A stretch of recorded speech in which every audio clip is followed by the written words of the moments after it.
I love the Easter season. It's a time of year that is very joyful and very freeing for me. This year, the Triduum had so much more resonance for me than past years. You know how you revisit things over and over again. You hear the stories about the washing of the feet. You hear the Passion of Christ. You hear the Easter resurrection story. But for some reason this year, it felt much more real. I don't know if it's because I'm on the path to priesthood or what, but it just resonated with me much more than it ever has in the past. So for instance, the Thursday night, Holy Thursday celebration, when we brought the communion to the altar of repose here at St. Agnes, I just felt this sense of real loss, you know, of Jesus being gone. The altar was stripped. There was just nothing. The tabernacle was empty. And I've never really felt that sense of emptiness before. But this year, it just resonated with me. And then Good Friday, we had a lot of people here in the parish. And what really struck me was the veneration of the cross. You know, in other parishes, people are just rushing up, you know, moving the line, kissing the cross, and that's fine. But for some reason here this year, it was very slow. And at first, it was funny. At first, I'm like, okay, I'm singing in the choir, and I'm thinking to myself, move it, move it, move it. The line's going so slow. But sitting up in the choir, you kind of get a really good view of what people are doing. And I saw people really venerating the cross for the first time. And it wasn't just a bow or a kiss or whatever. Some were hugging the cross. Some were placing their hands on the cross and their foreheads on the cross. And I'm thinking to myself, wow, there's a lot of pain, a lot of anguish, and a lot of suffering that people are going through, even here at St. Agnes, that they're placing at the cross. And I'm thinking, it was just a profound experience of seeing this here at the parish.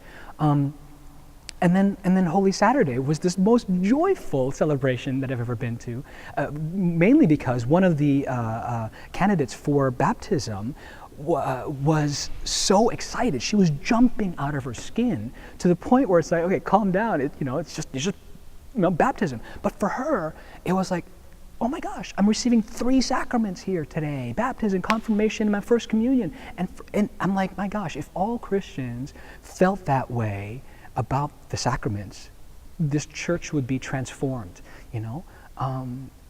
So those 3 things, and then today at the Easter celebration, the homily. Okay, here's a story I want to share with you, and which I think encapsulates the entire Easter celebration, but I think too encapsulates my view of my role as a priest in the future. Okay, so the story goes like this.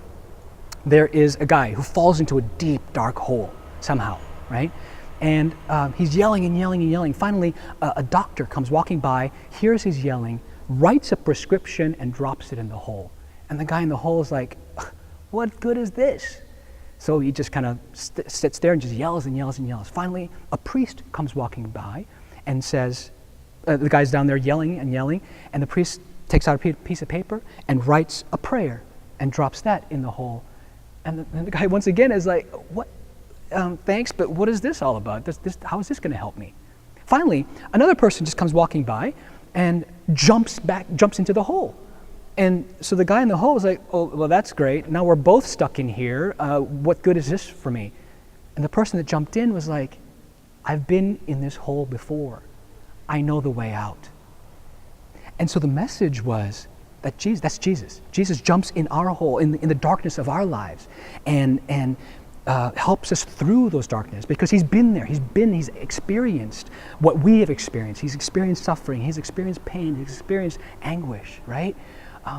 And so for me in my own priesthood, I see myself in that light, like Jesus, not Jesus himself, but Christ-like, which I think all of us are called to be Christ-like, to go and help others when they're in their darkness and in their times of need, and to help them through it, not because we know better, only because we've been through the same thing.